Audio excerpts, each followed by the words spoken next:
this little beauty. I'm so thrilled. And it grows about a centimetre every day. So it's the first one I've ever managed to grow.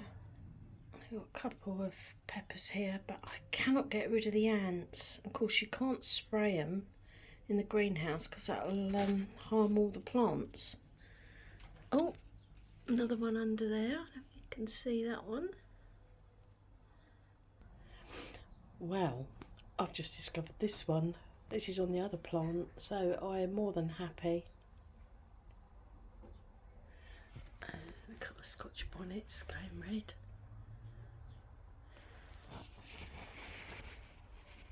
The Apache.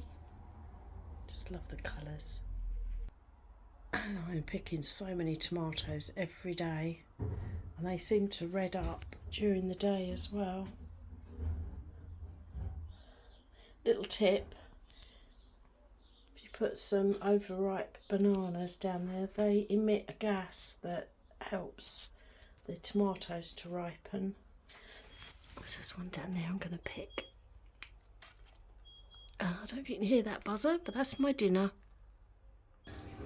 So I'm in the kitchen at the moment. I've just picked loads of tomatoes, so I've got courgettes in here, onions, chilli, garlic, basil, olive oil, salt and pepper. I'm going to roast that and make some more pasta sauce.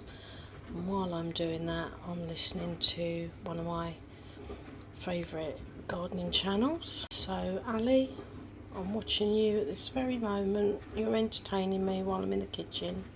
All a Paddy update. He's clearly feeling a lot better. He's on his meds. He's eating well. He had a good night's sleep. And I've kept him resting all day today. So no walks, no excitement, no running around.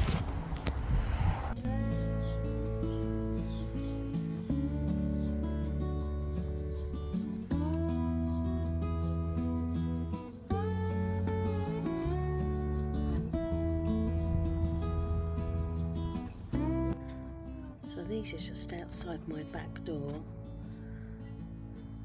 So this was from a packet of seeds that were mixed peppers, so you can see they're definitely different varieties,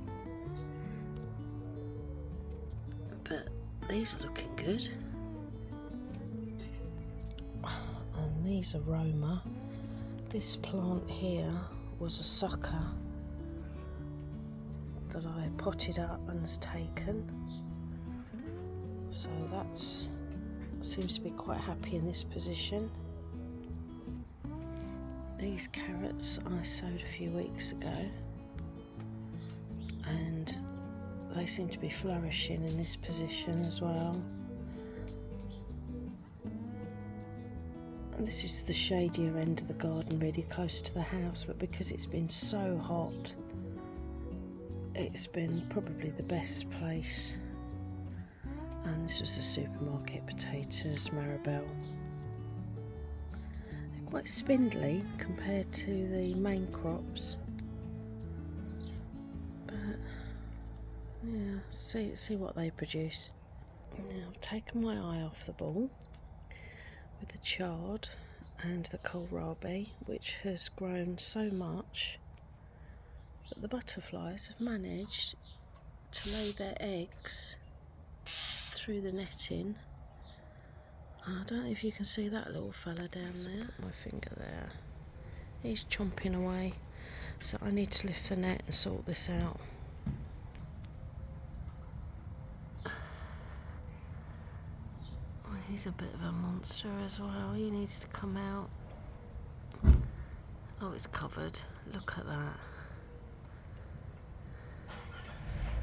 So I've been occupied with other things.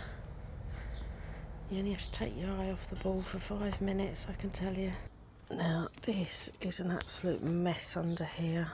This is on this side. Is the cobra. They've not done well at all.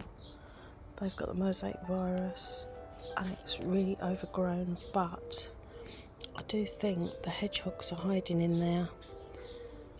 If not during the day, they protect themselves in the undergrowth during the evening, so I don't really want to touch it. But despite that, I'm still getting loads of runner beans and they've been really good. The Golden Gate need to come out. Look at that, it's absolutely been devastated by the mosaic virus. And as much as I love growing that particular variety, I don't think I'm going to do it anymore because it is so susceptible. It's been ravaged. And then I left the courgette. I mean, you can see it's an absolute mess, but despite all that, it's still producing courgettes, so it's sort of a half a win. One of the real successes have been the pongo beans. They seem to be resistant to the mosaic virus, so I will probably grow a lot of these next year. There's a few more plants here and they've all got beans on that I need to be picking, so I'll probably have those later today. The sweet corn are fattening up and they look quite promising.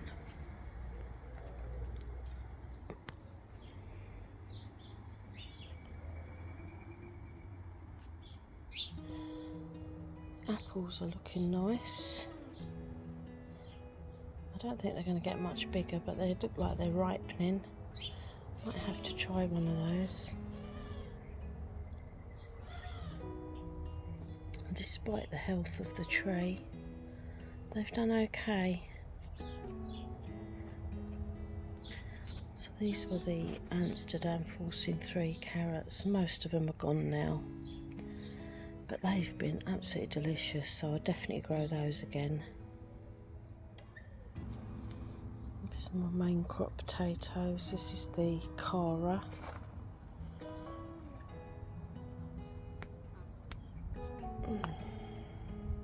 Still got some flowers on them, but I would imagine these are probably going to be ready.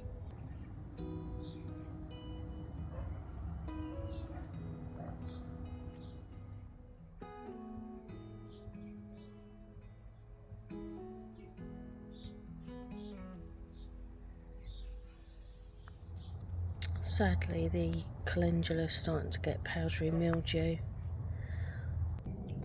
Well, I'm very sad to say my Kent Blue, they started to show signs of the mosaic virus, and then they caught the powdery mildew, and between those two infections, viruses, diseases, it's just killed them. So I've lost them, which I'm really sad about. This is the ambassador, and they've got mosaic virus as well. So all my peas are coming out, but I've had a reasonable run, so I'm not going to complain.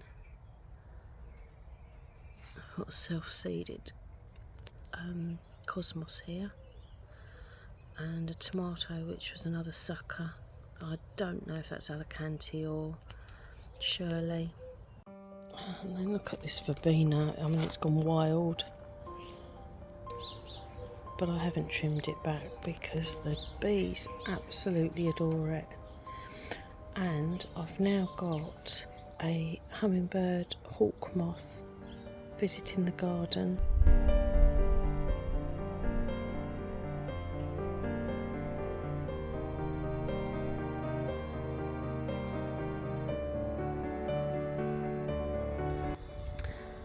So I've had to remove all the peas and lift them very carefully and try not to get any of the foliage touch another plant. I'm not sure whether I succeeded, but I did my best.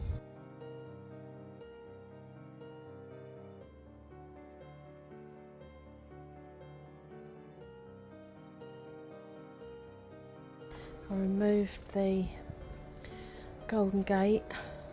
This corner's a mess, but like I said earlier, I haven't been able to clear it up because I think the hedgehogs use it as a covering. Look at my beans. They are well and truly being attacked by the mosaic virus. That's the worst I've ever seen run of beans with it.